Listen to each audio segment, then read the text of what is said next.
বল মাছ নিয়ে এলাম,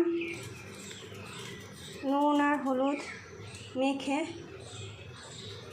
ভেজে নেব লাল লাল করে।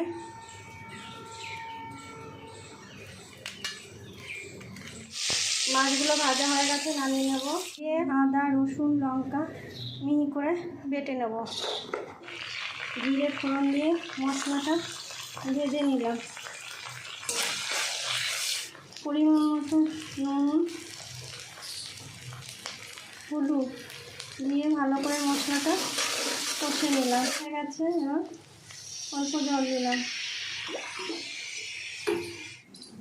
এদিকে সর্ষের গুঁড়ো ছিল, সেটা জল দিয়ে গুলে নিলাম। ঝোলটা ফুটে এসছে, এবার এক এক করে মাছটা দিয়ে দেবো।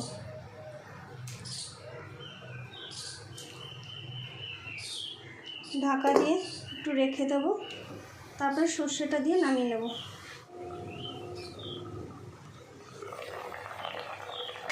প্রায় হয়ে এসছে।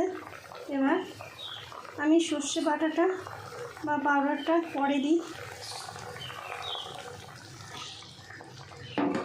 দিলাম। সর্ষে পাউডার জল দিয়ে গুলে দিয়ে দিলাম, ধনে পাতা দিয়ে দিলাম। সুন্দর হয়েছে, একটু ডিম মাছ রেখে নামিয়ে নেব। হয়ে এসছে, একটু কাঁচা সর্ষের তেল দিয়ে নামিয়ে নেব।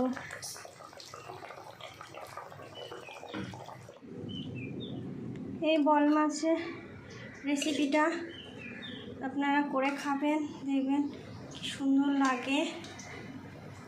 আর আপনাদের যদি ভালো লাগে থাকে তাহলে লাইক করবেন, কমেন্টে জানাবেন কেমন হয়েছে, আর একটু শেয়ার করে দেবেন।